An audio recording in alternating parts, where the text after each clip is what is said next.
there is subconsciously in people's minds the idea that the older a religion, what? The more true it must be, right? Catholicism appeals to this all the time. Well, what is that? Oh, I got to tell you a story. And this will be interesting for the folks who are watching these tapes from far off. Here in Massachusetts, in the post-war period, there was an old-style Catholic priest who, young man, who taught at Harvard University, and he would go out preaching in the streets. And when I say old-style, I mean medieval. He taught that... Which post-war? Second World War. Pardon me, Second World War.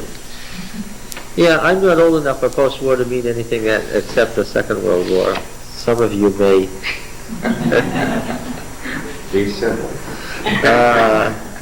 I'll stop there. Now, this particular individual taught that the only salvation was in the Roman Catholic Church, and that if you didn't take the sacraments of the Roman Catholic Church, you would be bound to hell. Well, at least he was consistent, right? His great problem was that the superiors that he had were working their way politically into the power structure of Massachusetts, and were working with the old Brahmins, the old Protestant families, and really wanted to talk about ecumenism, and really did not need a priest saying that if you aren't a Catholic, you're going to hell. This was not very appropriate. This man's name was Feeney. Now, in due course of time, what do you think happened to Father Feeney? He was excommunicated. Now, you see, there's a French bishop that says the same thing today. He wants to have the Mass in Latin and have the old style. There's kind of a catch-22 in the Catholic who says you got to be a true Catholic to be a Catholic. You got to preserve the medieval Catholicism. That's the true religion. And the Pope's wishes are absolute, when the Pope is saying this is not what we want to hear. there's kind of, you got to remember the papacy is both a religious institution and a political institution, right? Okay. So in due course, Father Feeney was excommunicated, and he came out here to Harvard, Massachusetts, next door, and he founded a monastery there. What is it called? St. Benedicts. Yes. And obviously the whole idea of the Benedictines, the Middle Ages, you could see the whole reason for that. And as you go today, it's still a thriving monastery, right? And there's a very interesting book. You remember Henry David Thoreau's famous book, Walden. And a young man who grew up, who was the son of a family who came under Father Feeney's influence, and the mother became a nun, and the father became a priest, and they ceased to live together, and he was one of the children who was raised as a non-family child as a result of Father Feeney's in their strict medieval Catholicism, and he wrote a book entitled Walled In, as a pun on the name Walden. And the reason that I know all this is I happened to run into the young man's mother, and it was pointed out to me that that nun is the mother that's referred to in the book Walled In. Met her down here in Lancaster one day. He writes of being up there on the mountainside and looking off in the distance at Mount Wachusett and wishing that they could go there, but of course they could never leave the grounds. For 14 years he never left the grounds. Never knew what was in the outside world. Of course, this makes for interesting psychological problems, as you can imagine, which he describes at great length in the book. All of this is background. There came a day in the history of the world when their theology teacher asked me if I would like to come up and have a meal with some of his theology students and bring some of my theology students, and we'd have a nice vegetarian meal and talk theology. Okay. Father Feeney was still alive at this time. He was an old man, a towering man, 6'4" or so, had a great gravelly voice, just what you would think of as a representative of the medieval papacy. Now, they have in the main house there a reliquary. You know what a reliquary is? It's a place where you keep relics. What is the purpose of relics in Catholicism? Well, yes, that's not the real reason, though. It's not an archaeological purpose. It's a theological one. Right? To touch them gives you special treatment of power. Well, the theory is, and this is the whole theory of monasticism, that the saints have earned an extra repository of grace that they didn't need for their own salvation. And that extra grace that they earned, what? They can use out of their extra repository for the great saints like St. Jude had a lot of extra stuff, so he can still give you the impossible if necessary. The extra grace that was left over, the extra merit that was left over from their super righteous lives can be used for those of us who are underachievers. Okay? Now, I'm trying to say this nicely. Okay? Anyone watching the tape as Catholic has to remember that we're Protestants and this is all strange to us. Now, it happened that I had taken Roman Catholic theology just that summer from Raoul Dederin. And anyone who knows Dr. Dederin knows that he's no slouch as a teacher. You learn from him. And you know what you know at the end of the course, or else you don't come to the end of the course. And at the end of the course, I knew the 9 doctors of the law who had written canon law of Roman Catholicism. I knew who they were, when they lived, and what their names were. Well, we were met not by Brother Cecil, but by Father Feeney.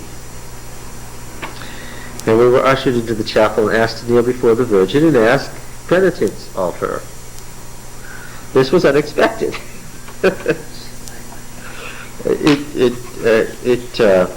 On the one hand, you want to be, you're a guest and you want to be polite. On the other hand, once you've come to something that's become a religious issue suddenly, you can't do that, even though you'd like to. I mean, anybody, I think, any evidence wouldn't mind, unless their background forbade it, going into a Catholic church and kneeling. That wasn't the issue at this point. This was, you're going to receive the grace of the Virgin. So, now, what he was trying to do, you understand, was at least once to get us to do this in the hopes of what? Saving our souls from eternal hellfire. So he had a good motivation. We all understood that. But it didn't work. So what he did next, in real anger and frustration, was he brought us into the reliquary, which is next to the chapel, in the hopes of getting at least some prayer or wish expressed to one of the saints from us that might endow us with some grace that might save our souls. He was very methodical about this. He brought me to a shelf, and he presented me on this shelf with relics of all the canon doctors of the law who had created the canon law of the church. Now, I don't know why, but for some reason, subconsciously, I counted them. There were 8. Now, he knew that he had a know-nothing Protestant who didn't know anything about Catholicism. And he was standing over me, literally shouting, haranguing me in the hopes of saving my soul, doing the proper thing, that if he could get me to respond in some way, maybe these poor theology students that I was leading into hell would be saved too. And it dawned on me through his harangue that there were only 8. So I asked if I could touch them, and he was very happy with that. And I moved them around, thinking there must be something here I'm missing, but no, there were 8. So then, of course, I had to look at them because they were labeled. Okay? Alphonsus de Liguori was missing, one of the truly great canon doctors. And I pointed out to him there are only 8. This stopped him in mid-harangue. What? He said. What? I said there are 9 doctors of canon law, and there are only 8 relics here. Alphonsus de Liguori is missing. Now he did what I did. He began moving them around and counting them, looking for the missing Alphonsus. I don't know what part of Alphonsus would have been in the relic, but anyway, it was gone. It was simply not there. Now I, in a really uncharitable way, began to harangue him about the importance of Alphonsus de Liguori to the church. This resulted in a thoroughly embarrassing scene for everybody who was present. My shouting at him about the missing Alphonsus, he shouting at me about the missing Grace and so forth. And so at that point, Brother Cecil came and rescued us all and escorted us to dinner. Now, all of this was by way of preface to get to the point of the story. It was Friday night and the sun set. And Brother Cecil said, the sun's going down and this begins your Sabbath, doesn't it? By way of opening parley, to which I said, no, it's not our Sabbath. He said, what? I said, not our Sabbath. Always described in the Bible as whose Sabbath? It's Sabbath of Yahweh, not our Sabbath. There's nothing to do with it. It's his property. It's described as his property. Not our Sabbath. Well, what do you think he said? What do you think he said to that? That's right. It's God's Sabbath what? Of course the church, by its power invested in the keys, Luke 16, what? Changed it to Sunday. Now, all the Protestant nonsense was gone, right? We didn't have to argue with the Baptists or the disciples of Christ. All the nonsense was gone, right? Because I'm not defending a halfway step. It's either the authority of the Bible or the authority of the church. That's the issue. And we agreed that that was the issue. No historical arguments about what happened in the first century or the 9 texts in the New Testament that may mention the first day of the week. All of that is beside the point. That is not the issue. The issue is authority. Okay? Now, he said it this way. It was very interesting. He said, you see, it is all very well for you to interpret the Bible and say the Bible says. But you've got to remember that the church pre-existed the Bible. This canon in the New Testament with these books, this was put together by a series of meetings of church fathers, right? The great councils. The early councils in the first 4 centuries of the Christian church, by the bishops, determined the canon. The Shepherd of Hermas was thrown out, which was already in the canon, and the book of Revelation, which had been thrown out, was brought back into the canon.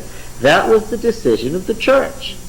Therefore, when I appeal to the Bible and say the Bible says, right, you're appealing to that which the church created. It was because the church kept the documents like which came first? The church or the Gospel of John?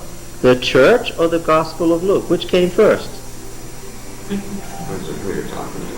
Well, no, just which came first? The church. The church. The church was in existence, and to serve the church's needs, pastors and teachers and apostles did what? They wrote, you get it? Which came first, the church or the letters to the Corinthians?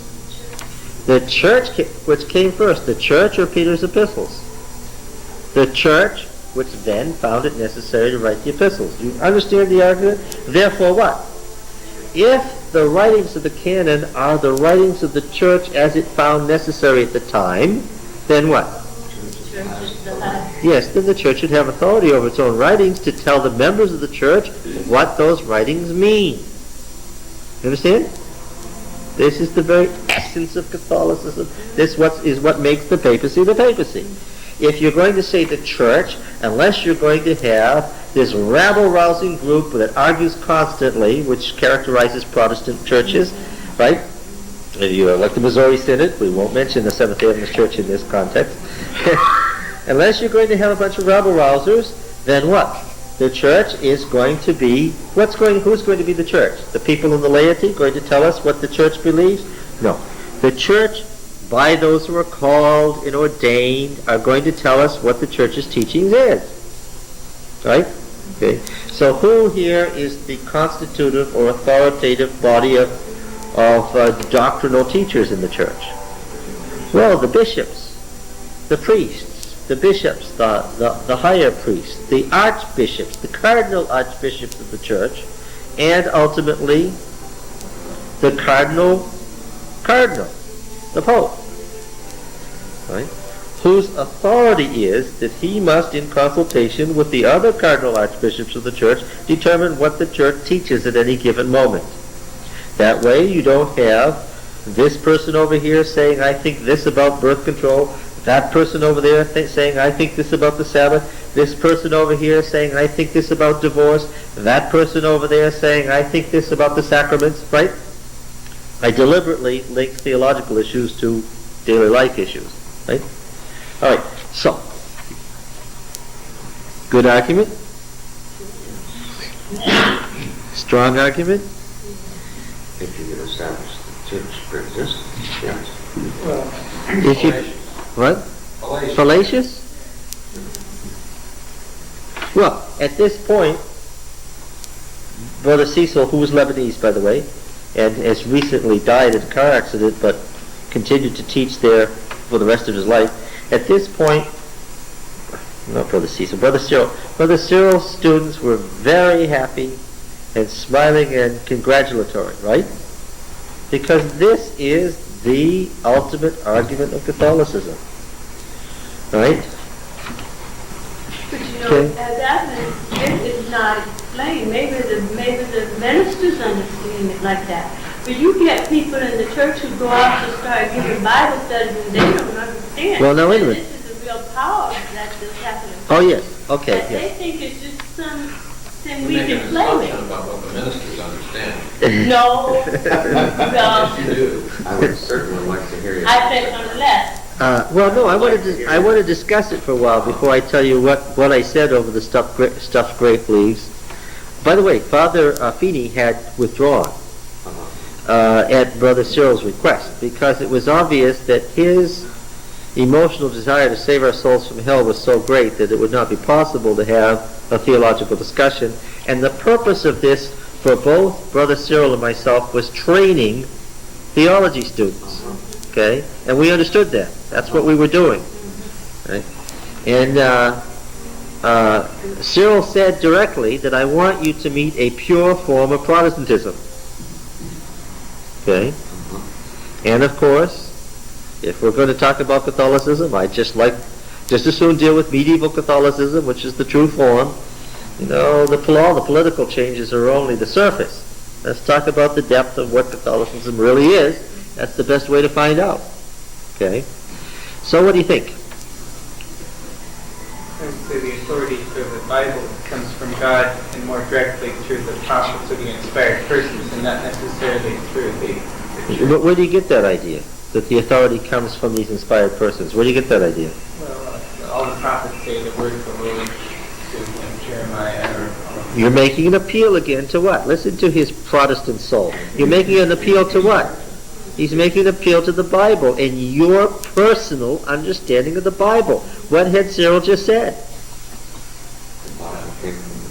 The Bible came, the canon was created by the church. Don't tell the church what you think about it. I suppose ultimately it might get to be a circular thing, as if you take as an axiom that the church is the authority, then you won't be able to prove otherwise. You'll just have to construe everything else in accordance with Yes, of course. If you begin with the presupposition that the church created the Bible, then what? You know right away that Protestantism is what? Protestantism must do what?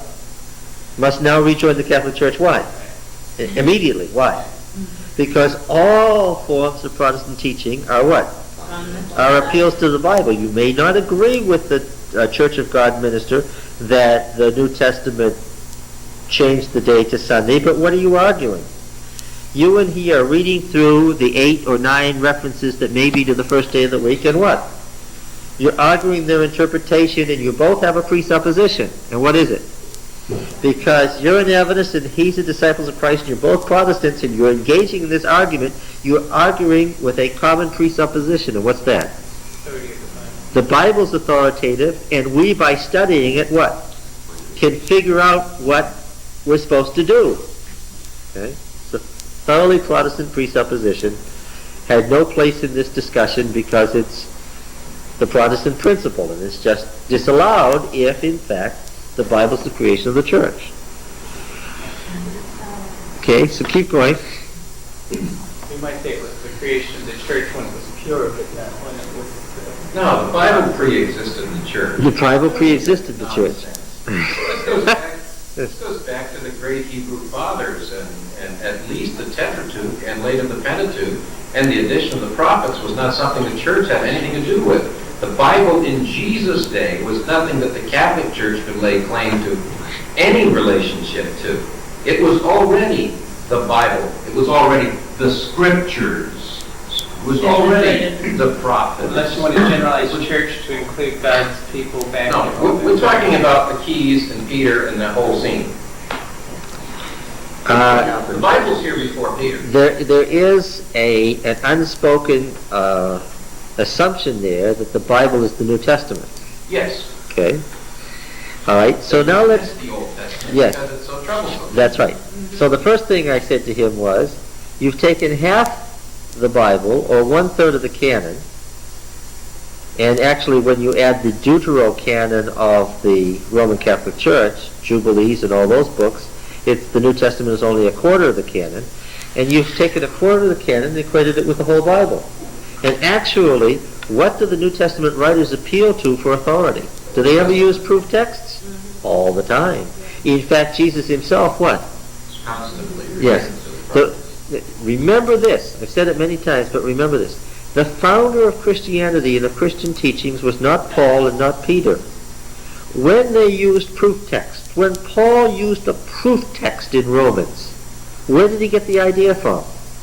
Jesus. From accepted Christian teaching that this is how Jesus interpreted the text. Okay? When Peter used a series of texts in the first 11 chapters of Acts, and he used them in a certain way, where did he get the idea to use them in that way? 3.5 years Yes, apart. because Jesus had said, remember the story of the road to Emmaus? Beginning at Moses, he explained in the scriptures all the things pertaining to himself. The Christian church was an interpretation, a rabbinic interpretation of the entire Old Testament. There were other rabbinic interpretations of the Old Testament. The Essenes were one. The Sadducees had another, and the Pharisees had another. This was another Jewish interpretation of the Old Testament, and it was thoroughgoing and it was complete. It was an interpretation of the Old Testament, and whose interpretation was it? Right. It was the interpretation of Jesus. Yes, okay.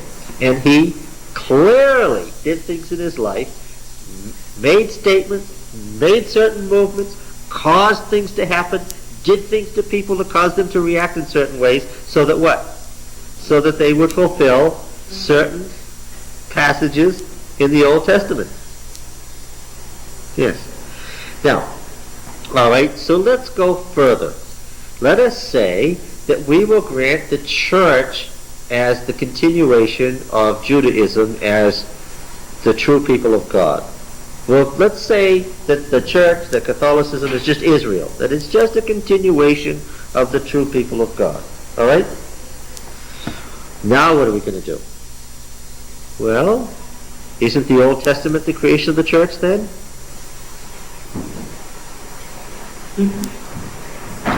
Where was the church constituted? Which year now? At Sinai. At Sinai. Thank you. Okay. When was it constituted at Sinai? God's revelation. What do you mean? Chronology? Yes. 1400, 1500 years before Christ. Yes, but let us go back to the sequence. What happened? They came to Sinai as a motley group with no order, and they camped at the base. Then what happened? Moses was called to come up and said what? 3 days and what? Then I'm going to do what? I'm going to speak with the people from heaven, and then what? Then we're going to have a covenant ceremony that corresponds to the Feast of Weeks. And then what? And then I'm going to give you the book of the covenant. This is how the priestly writer has it. And then what? Exodus 24. And then we're going to have a covenant ceremony, and you're going to decide, after having heard what it is I want you to do, what? Whether or not you want to enter into a covenant with me. This is a suzerainty covenant. So here's the deal. I'm going to tell you what I want. I'm going to speak with you directly, and then I'm going to give you some additional laws. You go down and tell the people these additional laws. Let them decide what they want to do about it, and then if they want to enter into a covenant with me, they can. Exodus 24.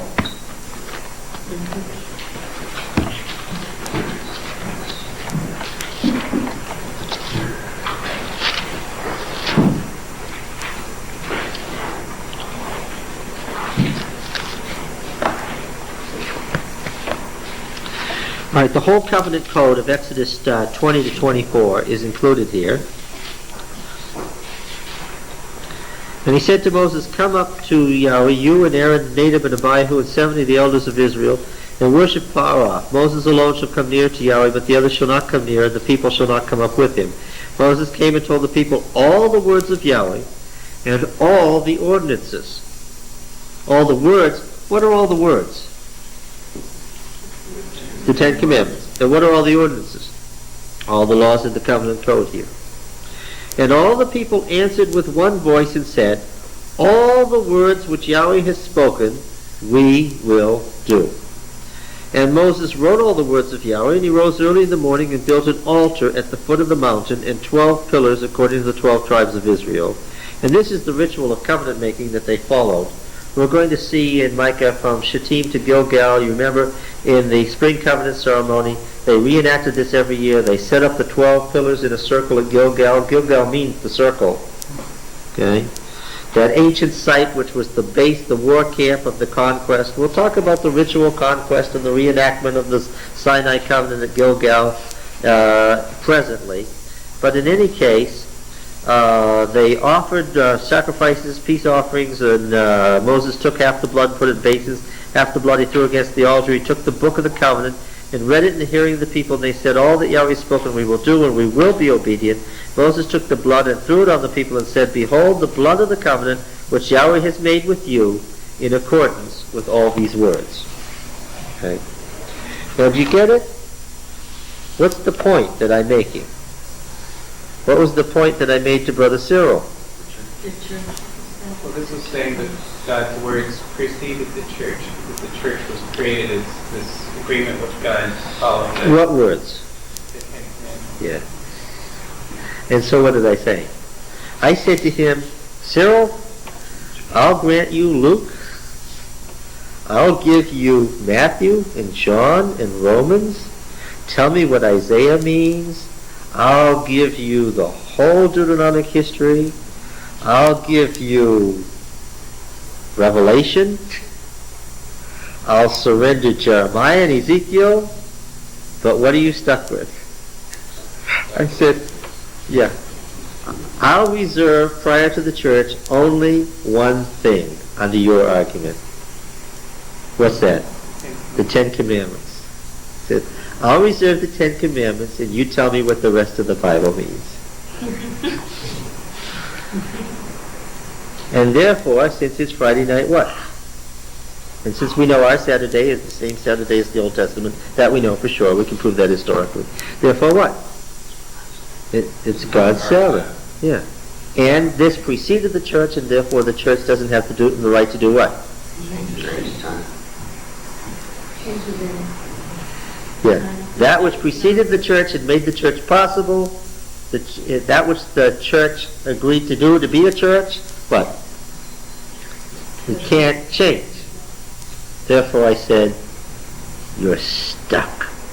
I grant your whole argument, but you're stuck. Of course, that's assumptive too, because they base everything on the authority of Peter given to him by Christ. Yes, the authority of Peter given by Christ, which is a really late in the story authority, isn't it? But that's okay. Yes, but I wanted to argue. You do anything But you you see, want to. I was willing to argue on his basis, if that's what you want to do. I'll take your argument and we'll push it to its farthest possibility and see what we come up with. And when we push it back as far as we can, you're still stuck with the Ten Commandments. Okay? Well, if you have a two-way version, that's no problem. Well, course, the Douay version was the French version of the King James version because they were really concerned unnecessarily that the King James and translators were going to translate the Bible in a way that would support Protestantism against Catholicism, and it didn't happen. All right. What did they say? What? What did they say? What did he say? Yeah. He said to his students, now you've seen pure Protestantism. And he said, I would grant that this is the purest Protestant theology, and if there were a Protestantism that had a valid basis, this church would be it and no other. That's exactly what he said to his students. I said, I agree with you. Ending the story, Father Feeney came in right at that point. It was understood, and they told us, it was no secret, that the microphone on the table was because it was being recorded, and Father Feeney was listening. And at this point, I think he heard more than he could stand.